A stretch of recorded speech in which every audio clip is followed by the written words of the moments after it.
Well, greetings YouTube. Today we have a TriStar MG2, which is the same as a TriStar MG or TriStar EXL or an A101. It has many names, but it's the same thing.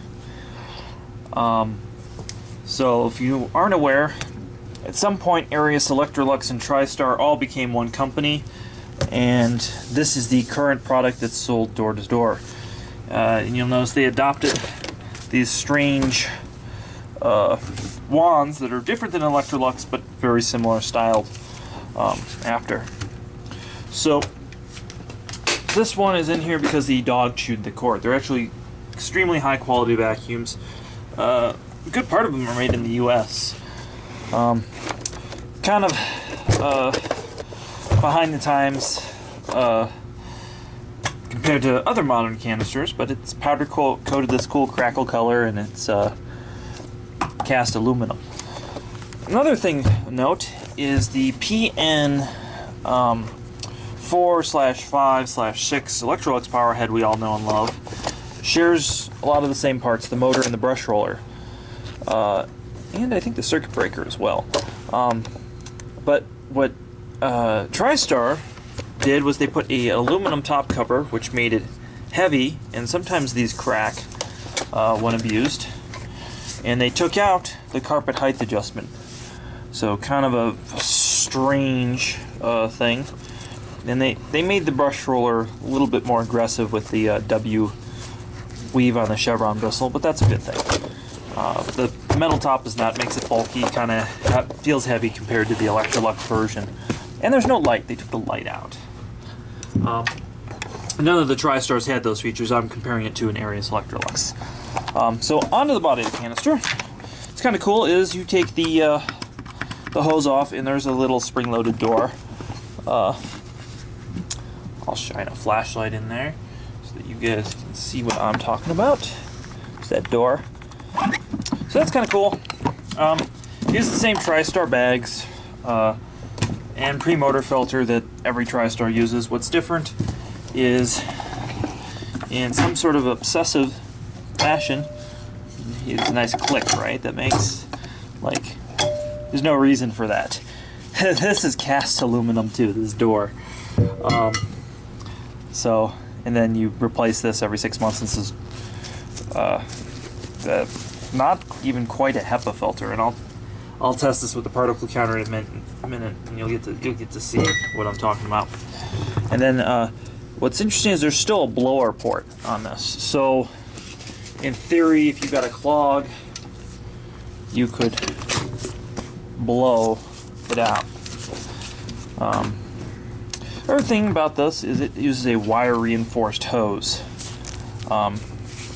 which, you know, that's kind of fun sometimes. The thing that is most quirky though about this vacuum is there's no cord reel still, and rather than the old TriStar system, which worked fine for the cord rewind, they have this system, and this would be all good and fine, except the cord is too long. They lengthened it after they came up with the system, so it's about 5 feet too long, so it tends to fall off. And since we're replacing the cord, open it up and show you. The cord uses this proprietary doodad that sticks in there. I think they call that a strain relief or a Hecko. So you can't shorten the cord or anything. Like literally 2 feet shorter, and it would fit on there just fine. So they use pretty much the same big wheels, but no casters in the rear, so it has a tendency to roll over and be quite awkward. And this vacuum is why people, and vacuums like this are why people dislike canister vacuums, because they feel that they're awkward, because this is an awkward machine. It's got a nice little carrying handle there too. So now we're going to disassemble it. And one of the positive changes that they made is they went to Torx 20 screws, which are, in my opinion, the best way to go. They're least likely to strip. They keep most customers out of the machine. They just line up really nice. So you take the cord winder off, and lo and behold, the cord. Now, if you were in a pinch, yeah, you could probably rewire it right there. It wouldn't be proper, but you could do it. This one has a nasty odor to it. So I'm going to actually disassemble this and wash this just like you see me washing a Miele or anything else.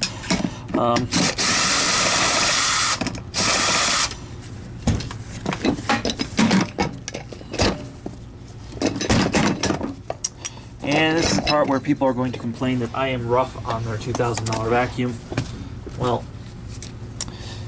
just like a lot of things, we're going to have to use a hammer to get it apart to break this gasket. A couple gentle taps, it comes right apart. I know. Ooh, I did that. Ooh, it smells like pine. So now you're going to see the motor. And this is why, so you have this big old vacuum and you have this tiny Orc or Hoover upright size little motor, and most of this is the gasket even on here. If I take the motor, which I'll have to do, so I'll pop that off. So you can see that the motor itself is really tiny, not much to it. That just came loose. Let's see where it's made. You can see the little Electrolux logo right there. Probably made in Hungary or China. And the Bakelite in the motor is cracked. So that might actually be causing the electrical problem. One of the problems was loose before I got to it. Nothing a soldering iron won't fix, so we will fix that.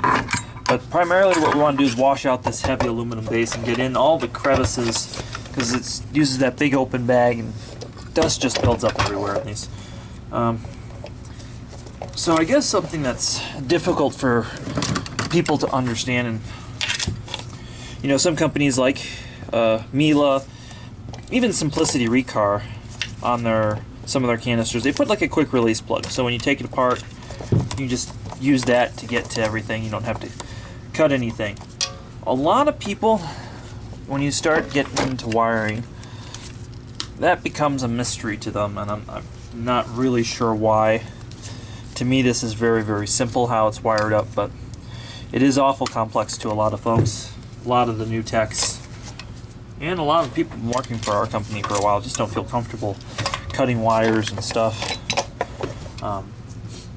So I don't know if there are classes that explain, you know, basic current to anybody, and basic, you know, this is a capacitor or that sort of thing to people.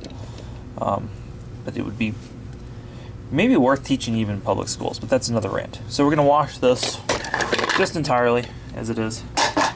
So now we have this, and we have a switch in here, and can't wash that switch. So we're going to have to pull the switch out.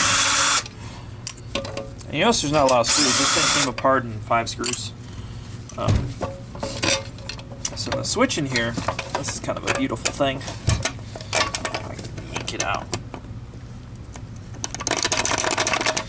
And it's just in here with friction, so give me a minute to get it lined up. We might even just pull it with some pliers. These are useless pliers. I don't know why I keep those around.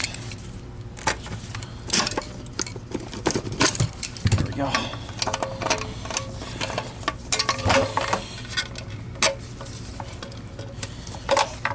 Somebody actually put the washer on top of this? You usually just pull right out. I'm always curious. Sometimes there are other small changes they make. I haven't actually had to pull one of these completely apart to wash it. I've only changed cords on the newer version. So we're going to wedge that out with a screwdriver real quick.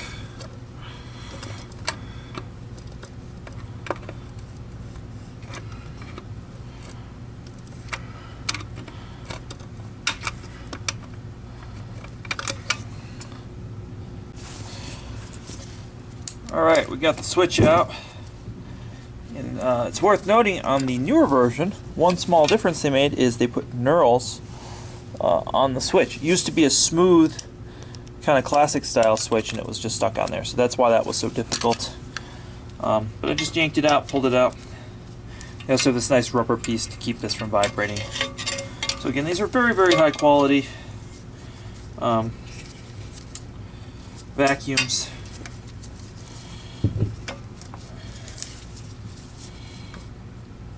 Alright, there's a diode in there too. Not going to concern ourselves with that. Now I've cut all the wires off, and I will wire them back together. We're also going to, real quick with a vacuum. Oops, there goes my phone. Just going to get some of that. Alright. So we'll wash this as a whole. Now the switch has been removed. That will get washed as a whole. I love how clunky these are. So the other thing I'm going to wash is going to be the power brush. So we're going to set all that stuff aside. And this is something else I've noticed with a lot of the new guys, or a lot of guys, when we're trying to teach people how to repair vacuums. I don't feel comfortable taking a bunch of stuff apart and then coming back to it the next day. And that's cool. I mean, I don't want anybody to do something, but that's just we've had a lot of new people at our company. A lot of people fail lately. So yeah, I work for a company with a high turnover rate. It's just kind of, once you get people, they stay for a while, but it's finding that person. So first you're going to see this is just packed in there. Those wheels are just packed. Wow, hair's just so dense. Alright. Those things alone, they smell really bad, and it all contributes to the smell of that.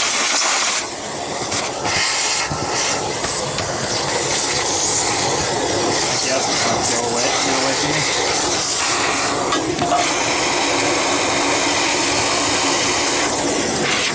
me. Another thing they did was in the power brush. This uses pretty much the same brush roller we know from the Electrolux, but it's not screwed in, it's just set in there, so it can get loose in there.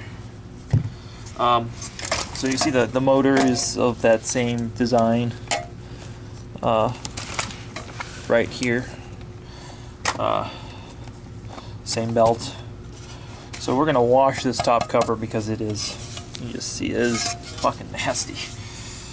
Wash the brush roller. The lower cover of this machine's nasty too. I'm gonna wash it. And this is something I think's super cool about this. So that all comes out. I'll wash the belt as well. All the teeth seem to be there. This is the important part that's easy to lose when you wash. It's the little silicone vibration strip. So I'm going to wash this, clean this as a whole. I usually replace this bag. Looks like the customer did that. And it's slightly funky. So I'm going to wash this even though it's relatively replaced. This goes automatically in the trash. Don't hesitate to change filters. Throw filters away, ever.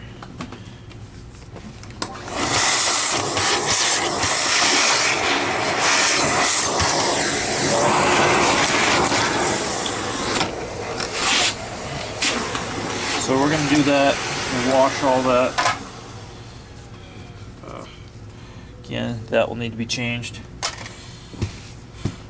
The thing I'm going to do with this is we are going to solder that broken motor lead in the place. And then a lot of times I'll do repairs. And I will see in the comments section asking me why I didn't change this or that, or well, what will happen is we will repair the machine, and I will offer the customer a new motor, but it really doesn't need to be changed out. So why change it? just because this broke, I can solder that. But if the customer wants to change, they are usually given the option. Most of the time, customers go for the repair. And we only do that things we know that are solidly repairable. Like I had a customer this morning who didn't want to change her HEPA filter. Was convinced that we were just trying to jack up her bill, and that's really not, couldn't be farther from the case here. All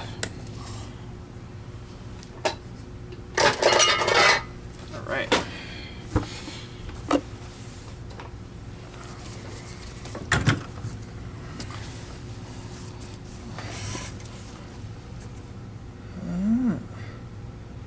Let's see if that will.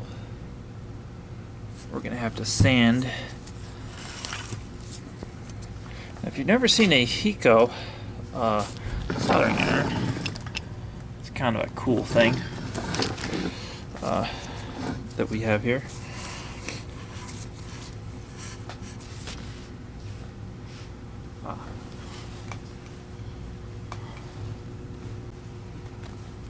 Alright, so you have to sand a little bit of that wire down with some sandpaper, which I've already done off camera. And we're just going to finish this connection here. I've actually done both sides of that.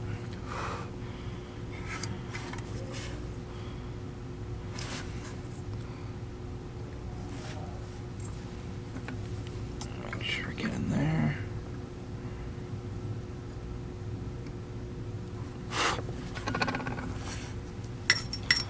All right.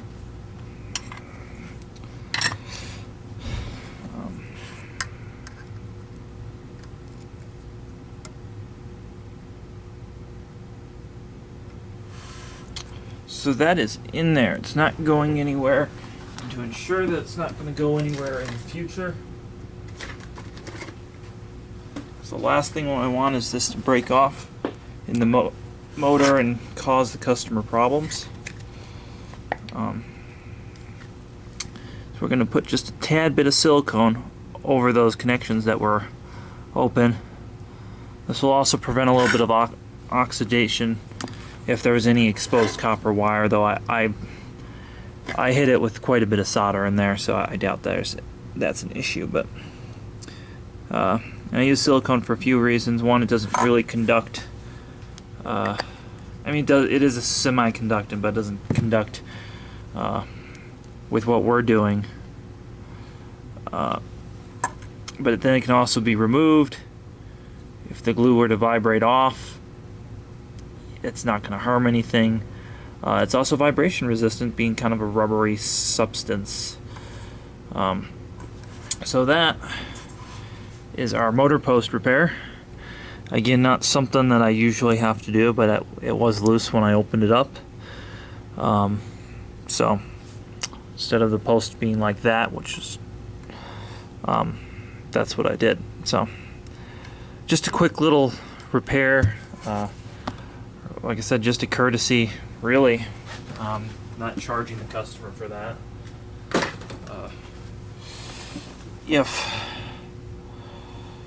Like I said, it was holding on there just enough that it would have worked, but I could see where it would have eventually caused problems, probably as soon as they got home, so that's why we're fixing that. Turn the soldering iron off. Can't say enough good things about these Heko soldering irons with the external power supply.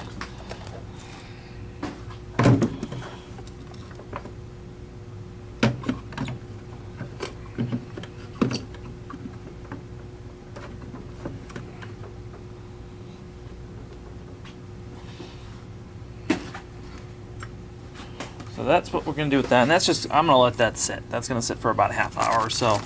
Let that sit up. And that will actually cure fully in 24 hours while the machine is drying. Okay, this is washed and dried. We're going to start putting this back together. I'm going to put the motor in here. Before we do that, I did blow this off with compressed air off camera. Just gonna use sleeve bearings on these still.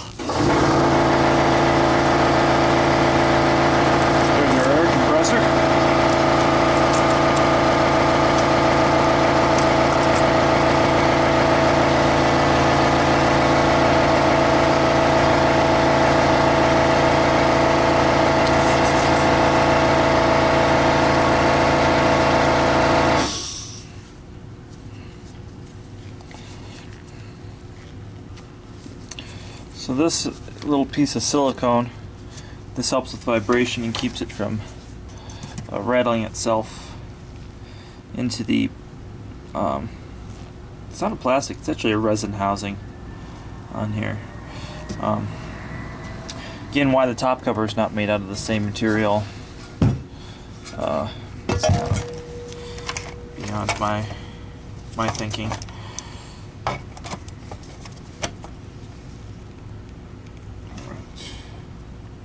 I'm always tempted to glue this little piece in, but occasionally they do need to be changed, and that would make it difficult for another technician down the future.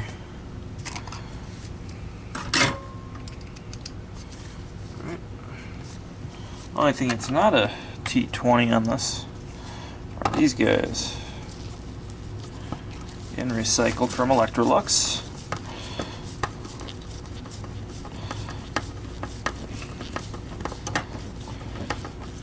You don't have to put these in by hand. This is pretty sturdy, but since it's only 2 screws, we're going to do them by hand.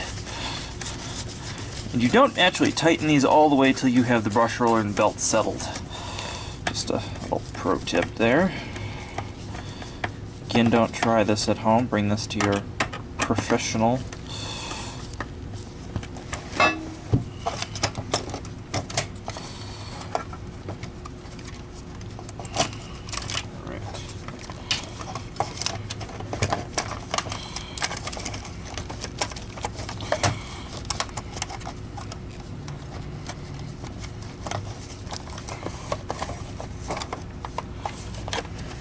As always, when you're putting together a power head, you don't want to pinch wires.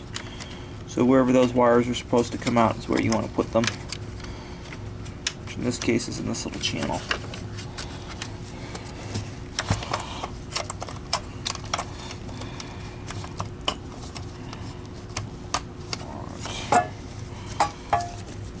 Brush roller's been washed and cleaned, and bearings are good. This actually has the newer sealed cartridge bearings, so those are lubricated. Those don't need lubrication. I'm going to put the brush roller on. Again, there's no screws like the Electrolux to hold down the brush roller. Kind of little asinine detail.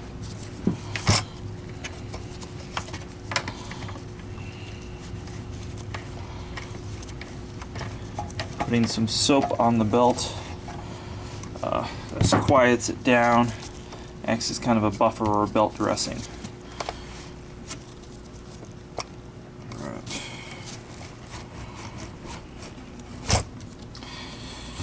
I got the motor where I want.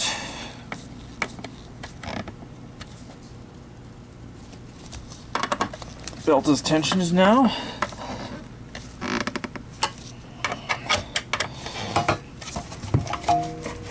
Alright,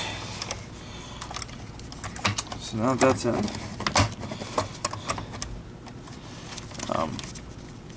This guy just kind of sits in here any which way, it doesn't really matter.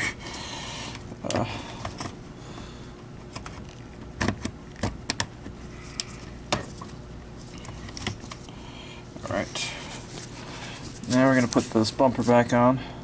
I did wash this, but it doesn't look like it.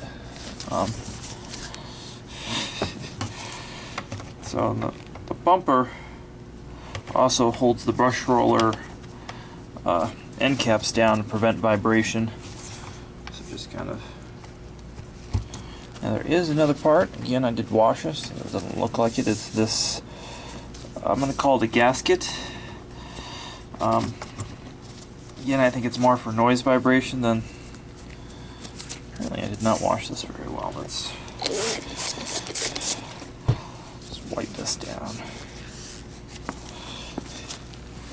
Yeah, whatever wet dog these people picked up. The whole machine has a smell to it. Not as bad now that I've washed it, but it's still there. Probably not going to go away. On the older ones, because the casing here had less just to go on a rant here, had less plastic bits and stripped down it faster, You can actually light them on fire real quick inside with denatured alcohol, and that would eliminate odors. Kind of tempted to do it with this one, just to see what happens, but I don't want to mess up anybody's vacuum. We'll do that next time I'm refurbing a vacuum and see what happens. I know that method sounds kind of crude and Neanderthal-ish, but it does work. It didn't hurt the older ones. Alright, so now you have all these screws. They're just going to go in there. They're all the same. They're real nice machine screws, which I really appreciate, going into this aluminum top cover. So you got steel on aluminum, so you do have to be careful not to over torque these or strip them. In this case, what we're going to do is turn them the opposite way till you hear that click. Make sure the threads are lined up.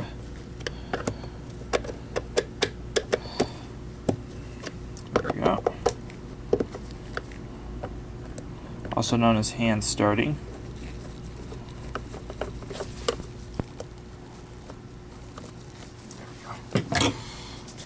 And now, I have no problem torquing this down there.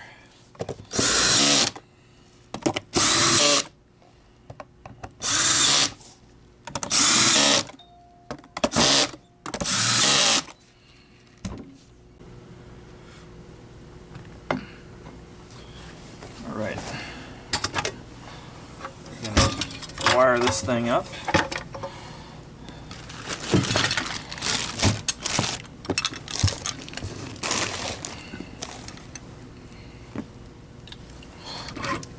This is one of my favorite tools.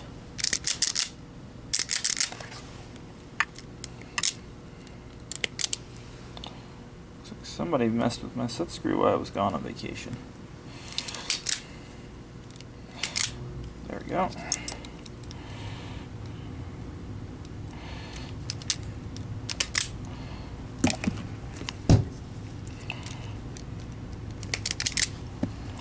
If you're unfamiliar with auto strippers, really kind of a cool thing.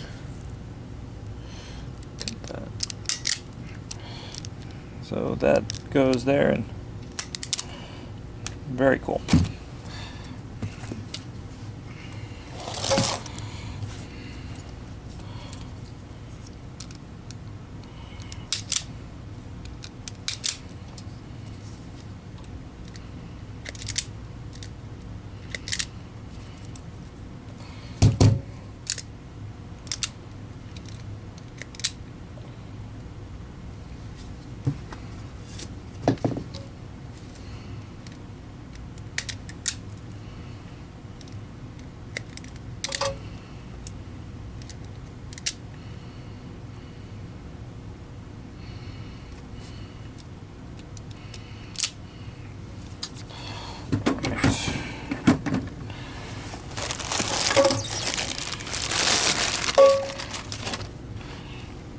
So again, the cord on this is its own thing. You don't want to try and put non-genuine cord on one of these. You'll see that the cord fits into the base of the vacuum, like so. On the bottom, not on the top where you would expect it to be.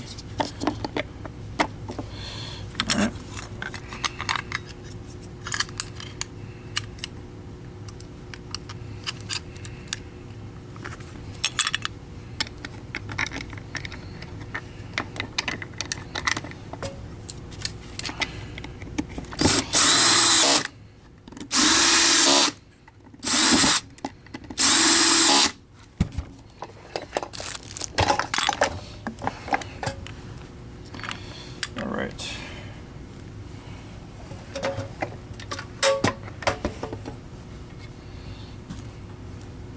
So those unfamiliar with wiring, you have two wires coming in.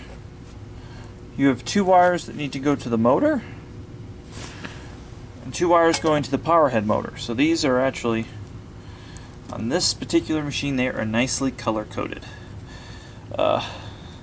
So actually, with this machine, if you just do orange to orange, white to white, and black to black, you will actually be fine.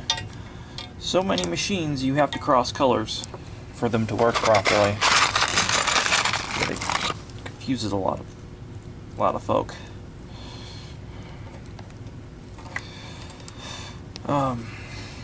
And just like so many vacuums, this one's only switched on one side. You don't have both hot and neutral switched. They're both only the hot is switched. Just kind of a strange little thing about these. I don't like that it's sticking out the cap. Of course. Alright, as I was saying, with this particular vacuum, you could match the colors up and you'll be just fine wiring it up. So, we got everything wired. We're going to set the lid on the rubber piece because you don't want to scratch it. You ever want to put metal on metal and scratch it. Now we're going to put the switch back in there.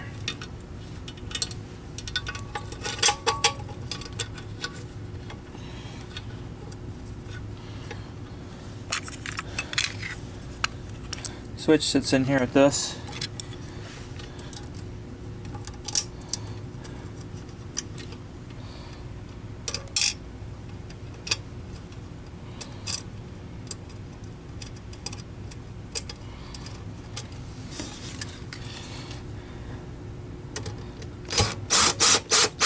And in a pinch, if you're handy, you can put a sanitary foot switch or a filter point switch in here.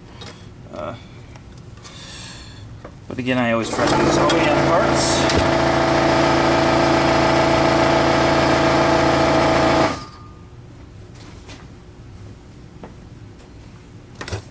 Alright. See, the switch just sits in there. Did not wash the switch cover. But we're going to clean off Windex real quick.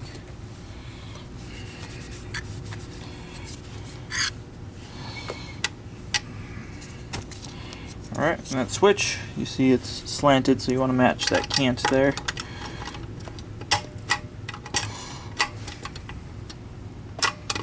You just want to make sure it's not going to fall off. Sometimes you need to put a drop of silicone on there. Alright, so that's together.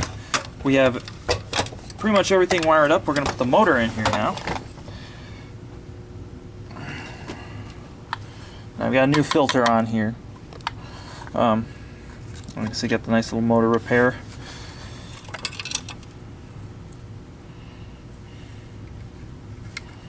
I'm just going to put that. Again, this is a really small motor.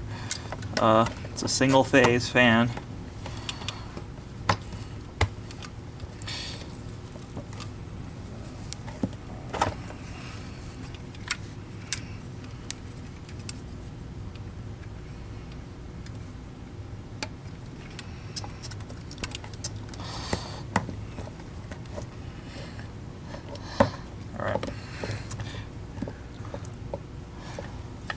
There we go. So you see there's all this extra room where the motor sits. You can fit a couple of my fists. They could have put a cord reel right here. That's how much room there is. They could have fit a cord reel, but they didn't. They could have put a bigger motor. They could have made this thing smaller. Because again, extra room in the, well, I guess in the bag chamber that makes sense for airflow, but still, it just doesn't make a whole lot of sense that they stick with this big bulky design.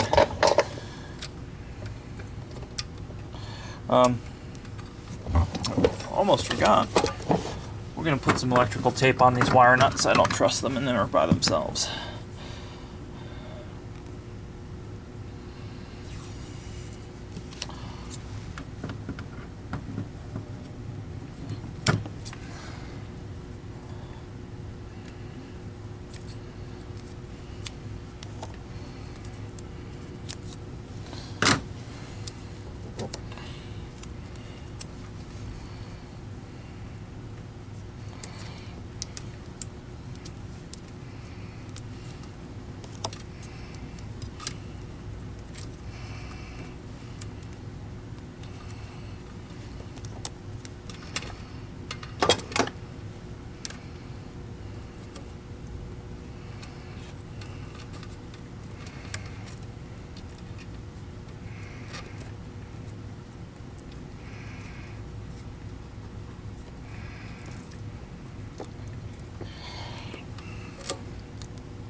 So those are all. You could zip tie this out of the way, but there's so much room in here, there's really nothing for it to hit or get caught on, so I'm not concerned. Alright. And I did take this apart and wash this a second time. That just sits in there. We've got 3 screws here.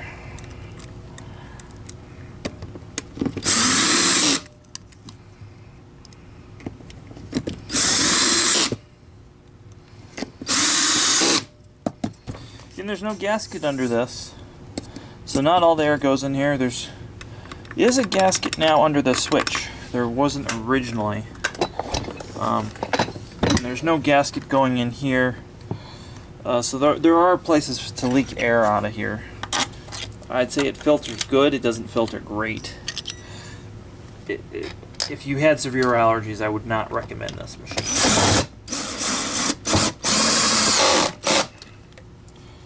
Torque that up to 7.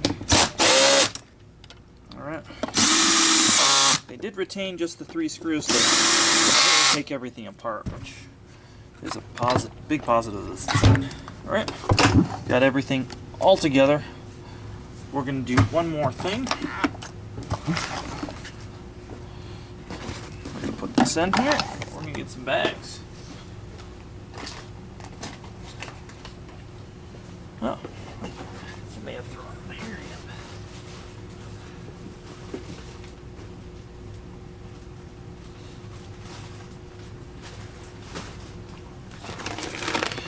I even have a genuine bag. Though I much prefer the EnviroCare bag. They make 2 different ones. There's an EnviroCare triple layer bag that I prefer. It filters better. But we're going to use the OEM bag because I have an open package laying around. Alright. So that's all together. We're also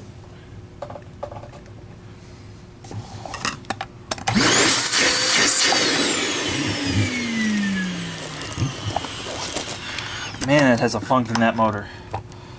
I'm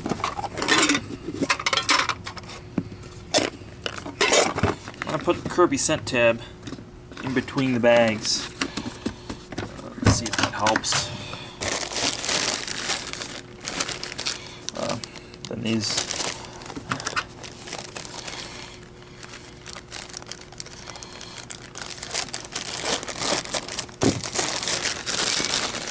also can get a new one of these, and these have active charcoal on them to eliminate odors, but the active charcoal isn't sealed, so it tends to be deactivated by the time we get it. And there's no gasket. It's like a pillow, kind of like a Lex 2100 that was designed 20 years before. And then this excessive, there's no reason why this part shouldn't be polymer, but it's cast aluminum. So that's been installed.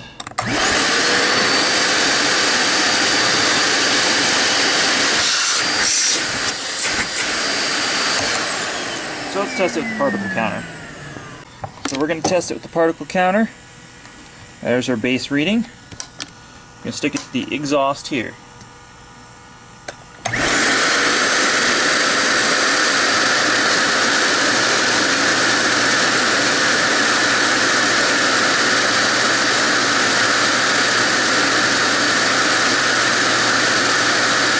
So it's safe to say that's pretty bad, jumping between 3 and 4 million.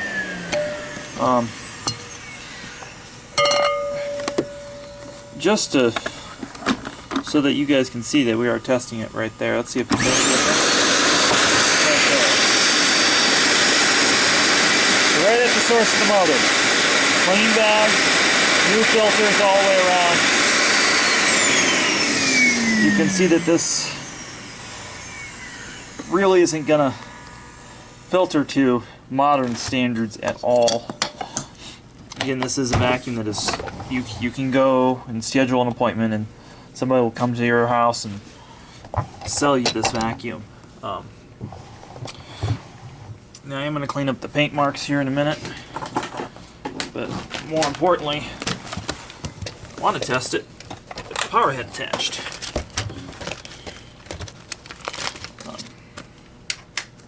Oh, and this is the only form of suction control right there. Kind of interesting. So we're gonna.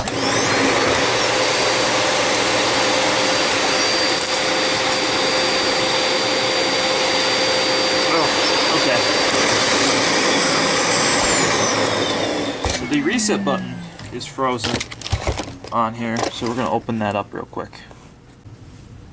So after testing a little bit, it looks like the neck is bad on this, and it was not noted on the ticket.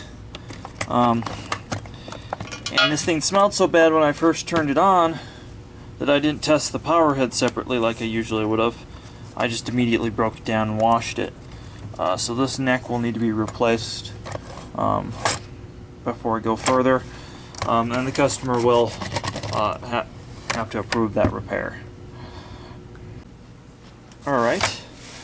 Good news, I just talked to this gentleman and he was all about it and picked up his phone right away when I called him. So we've got the old neck we're going to be changing out. So this is extremely easy to do. These machines are meant to be serviced. Unlike sharks, which are the vacuum devil's hellspawn, sent to bring us all down to the fiery pits of hell.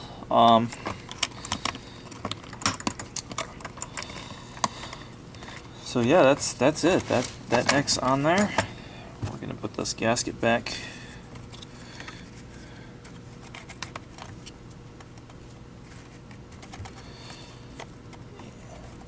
And I would say this neck has been an issue with this design, with the PN5 design, that's the Electrolux. Just the way these necks are, they're finicky. As you can see, they're not terribly hard to replace, which is kind of a blessing, but still, if they had made it right, we wouldn't have to do that. So we're gonna put this back together. It's been a really interesting one. Usually we, I fully diagnose them and have them ready to go. And this one, there was something I didn't catch, and you guys got to see that. Even the pros sometimes don't catch everything.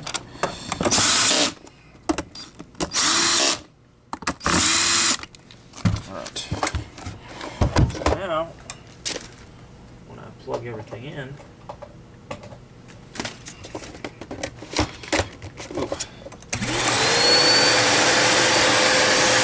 of course, connecting the hose would help.